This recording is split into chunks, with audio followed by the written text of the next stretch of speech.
Hello friends, I hope that all of you completed the complete biodata program. You just try, you can do that. Just a matter of few hours of study, 2 to 3 hours of study, you are able to write a solid Python program. By that, you are able to understand how programming is easy. Really, programming is very easy. In my view, it is easiest among all application oriented subjects. Only the teachers unnecessarily complicate it by their teaching. This is the right way of doing things. Using small steps, you have to achieve bigger tasks. That is the only example that I want to demonstrate through this feel good web series. Just a few 5 days you work, you are able to write a solid Python program. Thereafter, you will get ready to do perfect projects, solid projects in Python. For that, I am going to provide you a Python fast track web series. Okay, now let us take up fourth program, PFG 4.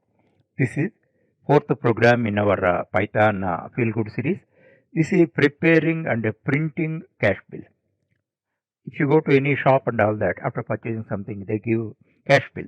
Already, the second program we have written cash bill, but it consists of only 3 items, but it's not a complete cash bill because their item name is there, number of items are there, rate is there, but amount is not there.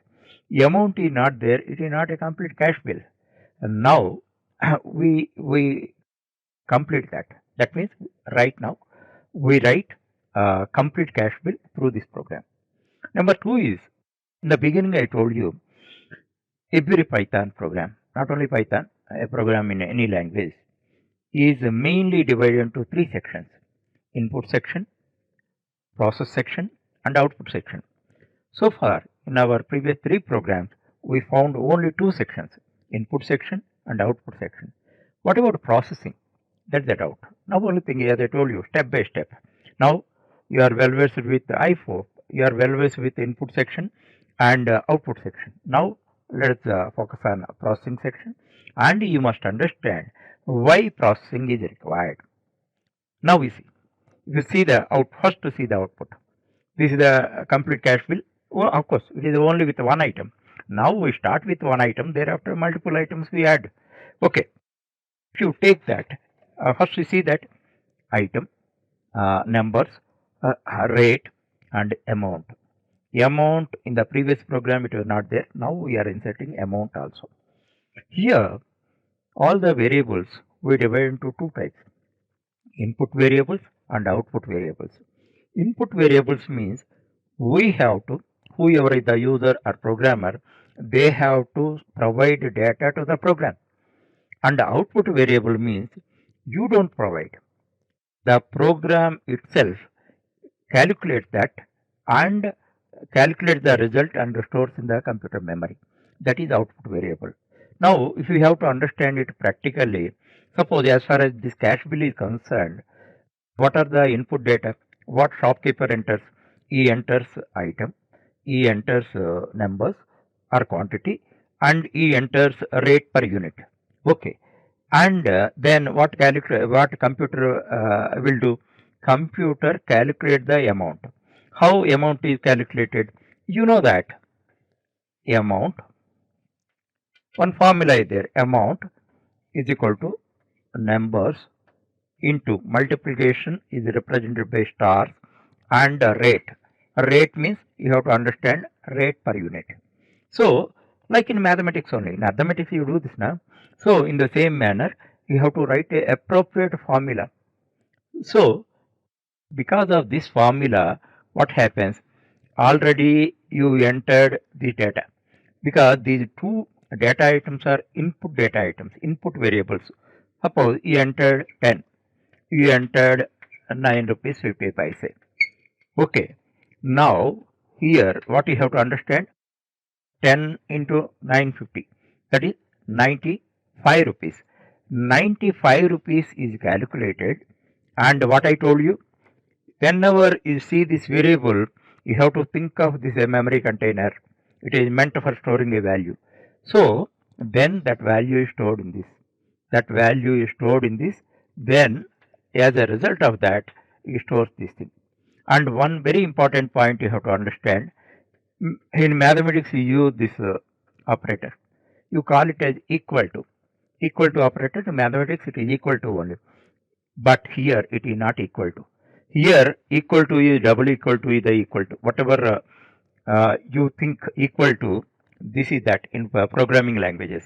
But as far as this is concerned, it is called assignment operator. Assignment operator means, now we see this value is calculated.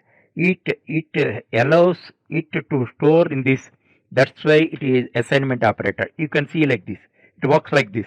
Whatever quantity is here, that quantity is stored in this container. Suppose x is equal to 100 you have given. Then means what it does, now by x one container is formed, memory container. In this 100 is stored.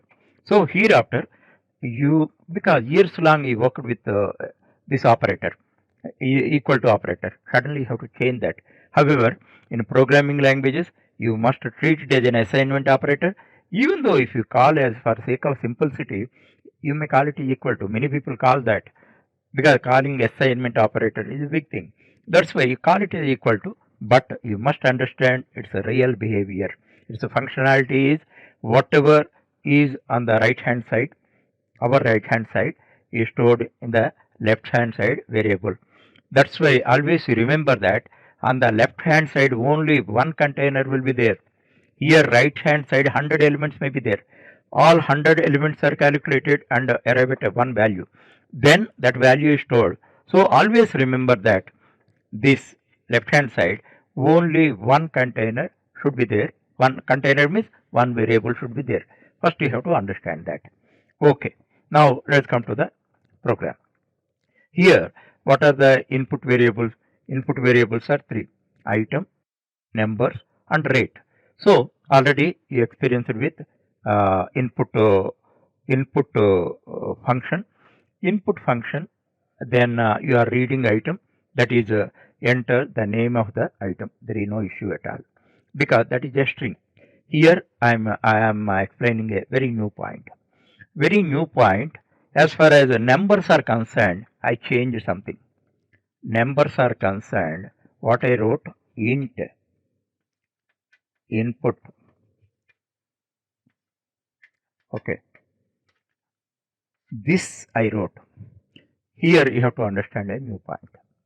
Actually, input function has a limitation. It reads anything. If you give your name, it reads. If you give your age, it reads. If you give your height, it reads. Anything it reads. But there is a difference in that.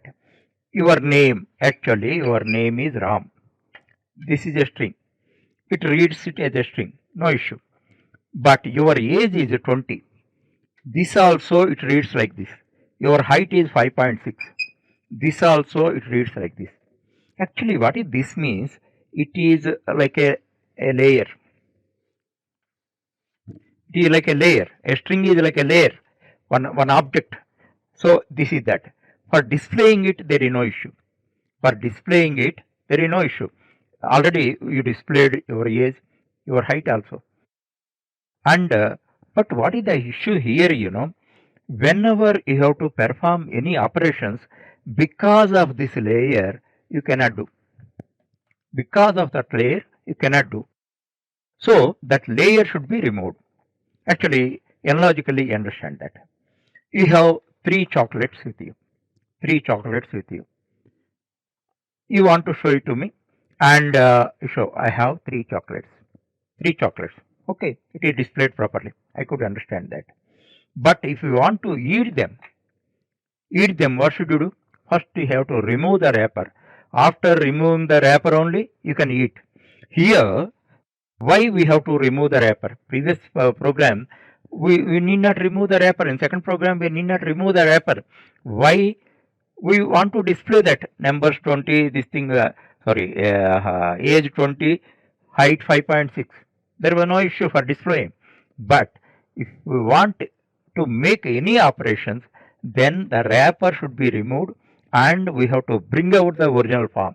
Original form means this is the integer, this is a floating point.